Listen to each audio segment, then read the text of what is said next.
Et puis,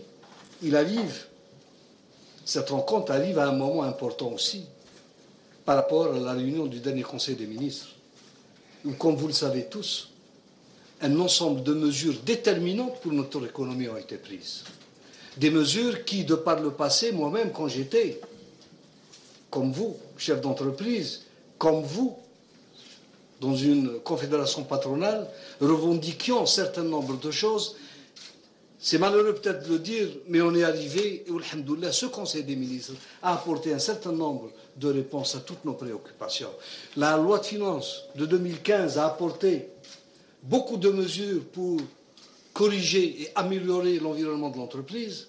Elle a apporté beaucoup de mesures qui sont venues conforter l'investissement et faire de l'entreprise l'élément essentiel de cette bataille qu'on est en train de mener. La loi de finances complémentaire pour 2015, elle est venue conforter et renforcer cette démarche, puisque toutes les mesures qu'on a demandées, que vous avez revendiquées de par le passé, sont contenues dans cette loi de finances complémentaire. Je ne vais pas rentrer dans les détails, vous les connaissez. Le Premier ministre en a fait un État. Il en a pris le problème du foncier industriel qui a toujours constitué pour nous un problème sérieux. Aujourd'hui, les mesures qui ont été prises participent au règlement de ce problème et rendre encore plus disponible cette ressource qui a fait tant défaut de par le passé. Et toutes les mesures qui étaient attendues, parce que l'objectif c'est quoi? L'objectif, quand on a dit qu'on met l'entreprise au cœur de nos dispositifs, au cœur de nos politiques de diversification de notre économie et aller vers une prise en charge de la demande interne par la production nationale. Parce qu'aujourd'hui, il est malheureux de dire que sur la production industrielle, on arrive à couvrir seulement 40%. Nous avons de grands déficits. Et c'est ces instruments-là qui viennent pour conforter et renforcer cette position.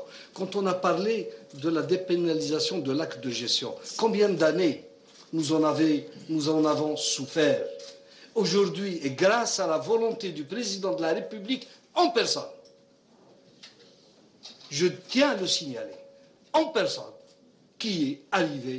on est arrivé à apporter cette réponse aux gestionnaires publics qui, depuis la restructuration du secteur industriel public, à travers la mise en place des groupes industriels et l'autonomie retrouvée au sein de ces groupes, manquaient cet élément essentiel qui allait leur donner toute la capacité d'expression sur le terrain. Mais il n'y a pas que cela. La révision du Code des marchés publics, qui fait aujourd'hui, qui donne la part la plus belle à l'entreprise algérienne, publique et privée, qui, de par le passé, connaissait des problèmes d'accès au marché public, aujourd'hui, avec la révision, avec les instruments qu'on a mis en place, on ne fera plus de différence entre le public et le privé à un point que vous ne pouvez pas imaginer. Allez consulter la révision et vous allez voir que l'État délègue même certaines de ses prérogatives à l'entreprise publique et privée. Pourquoi je parle de tout ça? La convergence de ces actions importantes, loi de finances complémentaire, code des marchés publics, dépénalisation de l'acte de gestion et surtout un instrument phare qui est l'amnistie fiscale. On n'a pas fait d'amnistie fiscale. Ce qu'on a fait, on a rendu la fiscalité encore plus transparente et surtout, on a permis à ceux qui ont été exclus de l'économie formelle à ce jour de réintégrer l'économie nationale. Et croyez-moi, mes frères, on n'est pas les seuls à l'avoir fait. Des pays des plus libéraux, des plus démocrates, l'ont fait bien avant nous. Les Belges, tous les 5-6 ans, ils sortent ce qu'ils appellent, eux, la DLU, qui est un instrument exactement le même qu'on vient de mettre en place.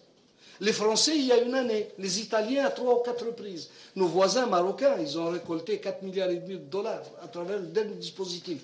Pourquoi voulez-vous que je mette en place tous ces instruments, comme je viens de le décrire, et je laisse un instrument fondamental, une épargne dormante, non utilisée par mon économie. C'est comme si quelqu'un, il est en face de quelqu'un qui va le tuer, et il épargne ses munitions.